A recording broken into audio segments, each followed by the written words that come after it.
नमस्कार जनसंवाद में आपका स्वागत है दोस्तों। आज हो गया 16 सितंबर। फटाफट ब्रेकिंग न्यूज़ निकल के आ रही है, एक एक करके आपको विस्तार से बताएंगे दोस्तों। पहली बड़ी खबर निकल के आई है, मध्य प्रदेश में बीजेपी को लग गया 440 वोट का झटका। 145 सीटों के साथ कांग्रेस पार्टी की धमाकेदार वापसी। आ गया सट्टा बाजार का सर्वे। सटोरियों के सट्टे से भारतीय जनता पार्टी में मची खलबली। दूसरी खबर में आपको बताएंगे, राहुल गांधी ने कैसे बढ़ा दी है मोदी सरकार की मुश्किलें। BRO और लद्दाख चाइना को लेकर बोला बड़ा हमला। तीसरी खबर में आपको बताएंगे दोस्तों, आखिरकार कैसे गोदी मीडिया पर कांग्रेस पार्टी और टीम इंडिया ने लगाया बैन, तो तिलमिलाई क्यों भाजपा। कांग्रेस और भाजपा हुई आमने सामने। NDDB की याद दिला, बीजेपी का मुंह बंद किया कांग्रेस। तीसरी खबर चौथी में आपको बताएंगे, आखिरकार क्यों लग गया सुधीर चौधरी को तगड़ा झटका। सुधीर चौधरी को फिलहाल जमानत देने से, उनकी गिरफ्तारी पर रोक लगाने से किया इनकार। जाएगा तिहाड़ी जेल एक बार फिर से तिहाड़ में। बताएंगे क्या है पूरा मामला हेड स्पीच के मामले में। और इस बीच आखिर ममन खान को गिरफ्तार करने के बाद, विधायक ममन खान गिरफ्तारी के बाद 2 दिनों की पुलिस रिमांड। नूह में क्या है हालात, सब कुछ खबर बताएंगे। लेकिन उससे पहले छोटा सा अगर अपने चैनल को सब्सक्राइब नहीं किया, पल पल के अपडेट के लिए चैनल को सब्सक्राइब करना ना भूलें दोस्त। दरअसल पहली बड़ी खबर निकल के आई है दोस्तों, बिग ब्रेकिंग, जहां मध्य प्रदेश में एक बार फिर से आ गया है नया और ताज़ा सर्वे। सट्टा बाजार ने 145 सीट कांग्रेस पार्टी को देने का किया वादा। कहा को 145 सीटों पर कांग्रेस पार्टी होने जा रही है चुनाव जीत। मध्य प्रदेश में होने वाले विधानसभा चुनाव को लेकर राजनीतिक दलों के नेताओं से लेकर के आम जन के बीच एक ही चर्चा है, इस बार किसकी सरकार बनेगी। इस बीच सट्टा बाजार में भी सरकार बनने को लेकर सटोरियों ने भी अपने गणित लगाना शुरू कर दिया है। यहाँ तक कि सोशल मीडिया पर सटोरियों द्वारा कांग्रेस बनने का दावा किया जा रहा है। सोशल मीडिया पर वायरल खबर की माने तो सटोरिये कांग्रेस को 145 सीट व भाजपा को 85 सीट मिलने का दावा कर रहे थे। बताया जा रहा है कि मध्य प्रदेश में होने वाले विधानसभा चुनाव को लेकर दोनों प्रमुख दल टिकटों के वितरण को लेकर के काफ़ी चिंतन मनन कर रहे हैं, ताकि उनके द्वारा उतारा गया प्रत्याशी जीत का सेहरा बन सके। लेकिन इस बीच आपको बता दें, सट्टा बाजार ने कांग्रेस पार्टी को प्रचंड जीत और बीजेपी को प्रचंड झटका दे दिया है।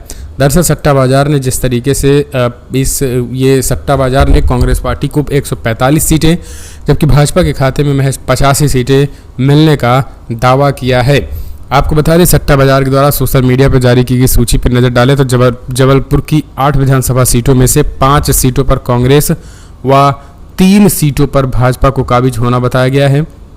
भिंड जिला में 5 सीटों पर जो है वो 2 सीटों पर भाजपा, 3 पे कांग्रेस। मुरैना में 6 सीटों पर 3 में भाजपा, 3 पे कांग्रेस। श्योपुर की 2 सीटों पे कांग्रेस का कब्जा होगा। ग्वालियर की 6 सीटों पर 3 में कांग्रेस, 3 पे भाजपा जा रही है। जबकि शिवपुरी में 4 सीटों पर कांग्रेस, 1 भाजपा। गुना की 4 सीटें कांग्रेस के खाते में। अशोकनगर में 2 सीटें भाजपा, 1 सीटें कांग्रेस के खाते में। सागर में जो है वो 2 सीटें भाजपा, जबकि 6 सीटें कांग्रेस के खाते में। तो इस तरीके से ओवरऑल जो उन्होंने सट्टा बताया, लगभग 145 सीटों पे कांग्रेस, जबकि 85 सीटें पर भाजपा सिमटती नजर आ रही है। अगली एक और अपडेट, बड़ी खबर निकल के आई है, आपको बता दें 2 दिनों की पुलिस रिमांड पर कांग्रेस विधायक ममन खान को भेजा गया।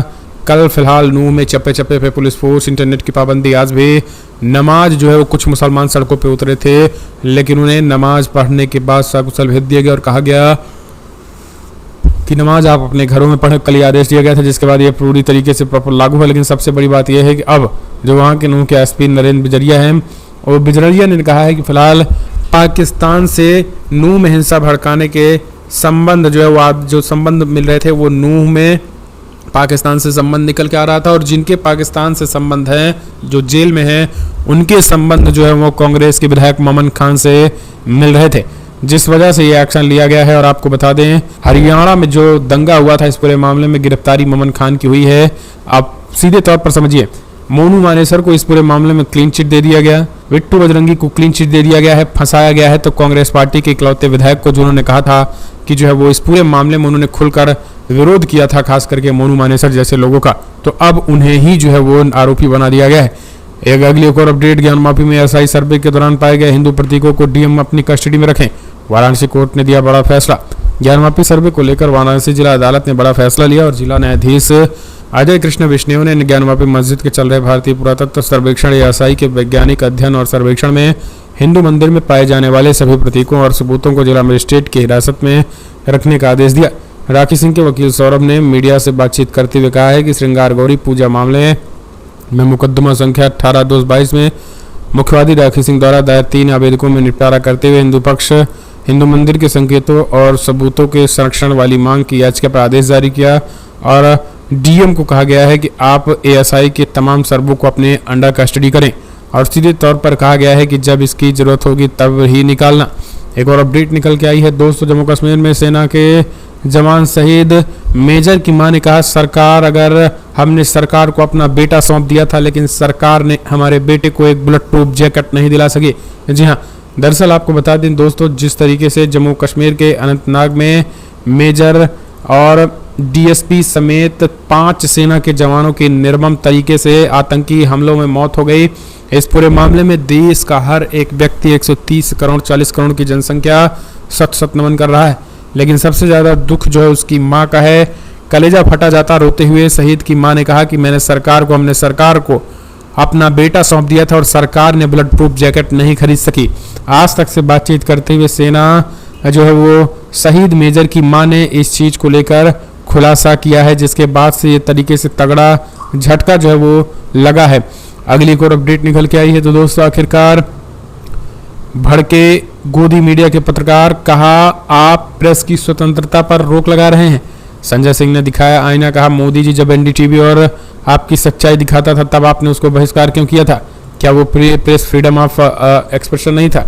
संजय सिंह ने कहा देश में 2 तरीके के आतंकवादी हैं, एक हथियार वाले और दूसरे सूट कोट पैंट पहने ये एंकर, इनका बायकॉट जरूरी है और जो हुआ वो सही हुआ।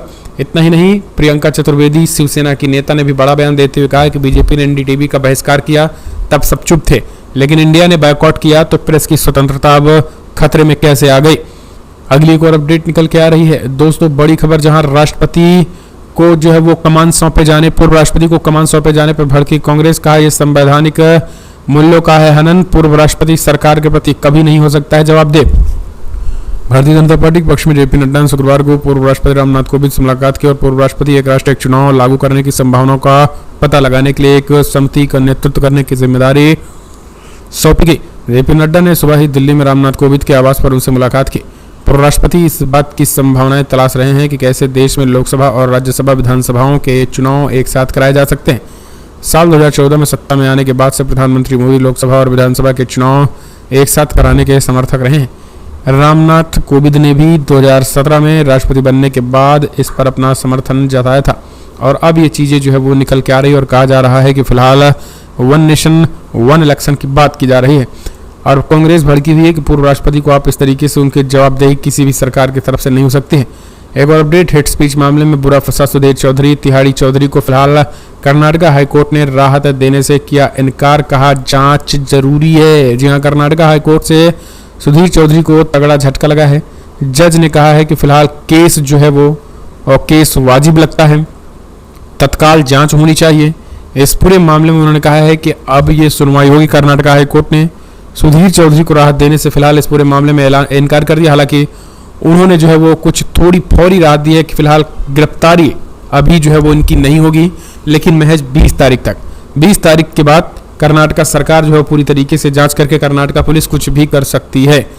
अगली एक और अपडेट निकल के आई है दोस्तों, बिग ब्रेकिंग, आपको बता दें जहां आखिरकार बिग ब्रेकिंग तगड़ा झटका लगा है, जहां आज खत्म हो गया, कल खत्म हो गया ईडी निदेशक संजय कुमार मिश्रा का कार्यकाल। तीसरे विस्तार को सुप्रीम कोर्ट ने बताया था अवैध करार।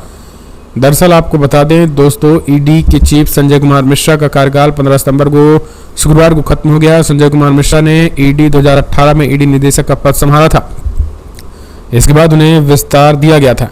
संजय मिश्रा 1984 बैच के IRS अधिकारी हैं और उनका कार्यकाल 18 नवंबर 2023 तक निर्धारित था। उनके तीसरे सेवा विस्तार को बीती 11 जुलाई को सुप्रीम कोर्ट ने अवैध करार दिया था और उन्हें 31 जुलाई तक पद छोड़ने का निर्देश दिया था। सुप्रीम कोर्ट ने कहा था कि हमने संजय मिश्रा का कार्यकाल आगे नहीं बढ़ने को लेकर 2021 में ही आदेश जारी किया था और फिर भी कानून लाकर इनके कार्यकाल को आगे बढ़ाया था, लेकिन अब इस पूरे मामले में उन्हें तगड़ा झटका लगा है और कहा गया है कि फिलहाल अब सीधे तौर पर जो है वो अब आगे नहीं बढ़ाया जाएगा और अब जो है कहीं ना कहीं एक तरीके से वो उनका कार्यकाल कल ही खत्म हो गया है। तो अब ईडी किसके पीछे भेजेंगे, ये सबसे बड़ा सवाल है। अगली एक और अपडेट निकल के आई है तो दोस्तों, जहां बीआरओ बॉर्डर पर देश की रीढ़ की हड्डी, राहुल गांधी ने बीआरओ कर्मचारियों संघ वीडियो किया साझा। दरअसल बॉर्डर रोड ऑर्गेनाइजेशन जो चाइना से सटकर पहाड़ों को काट करके समुद्र को तोड़कर समुद्र में पूरी तरीके से उतर करके वो जो पहाड़ों और चोटियों से लेकर के जो समुद्रों और झीलों के बीच रोड कंस्ट्रक्शन का काम करते हैं उन्हें बॉर्डर रोड ऑर्गेनाइजेशन कहते हैं। वही बीआरओ बॉर्डर से सटे इलाके में जो है वो कंस्ट्रक्शन का काम करती है और बड़े पैमाने पे बड़ी ही कठिनाइयों से सेना को सुगमता, सेना की गाड़ियों को आने जाने के लिए पूरी तरीके से वो काम करते हैं। और एक तरीके से उनसे राहुल गांधी ने मिल करके उनका हौसला अफजाई किया और कहा है कि बॉर्डर जो है बीआरओ जो है वो बॉर्डर रोड ऑर्गेनाइजेशन ये देश की रीढ़ की हड्डी है। बीआरओ की मदद से ही सेना देश की रक्षा कर रही है और लद्दाख का विकास कर रही है। आपके खून पसीने और मेहनत से बनी सड़कों पर पूरा लद्दाख घूमा हुआ है, इसलिए मेरी तरफ से दिल से आपको धन्यवाद बोला है।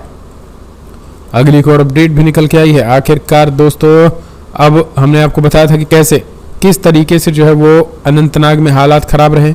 अभी भी जो है वो लगातार अनंतनाग में ड्रोन के जरिए हमला कर रही है सेना। अभी भी मुठभेड़ जारी है और सेना जो है वो सेना के शहीदी पर बीजेपी को तगड़ा उनकी पोल खुल चुकी है और लोग उनकी जो पत्नी है खास करके शहीद की वो कह रही है कि जैकेट अगर आज होती तो हमारा बच्चा जिंदा होता।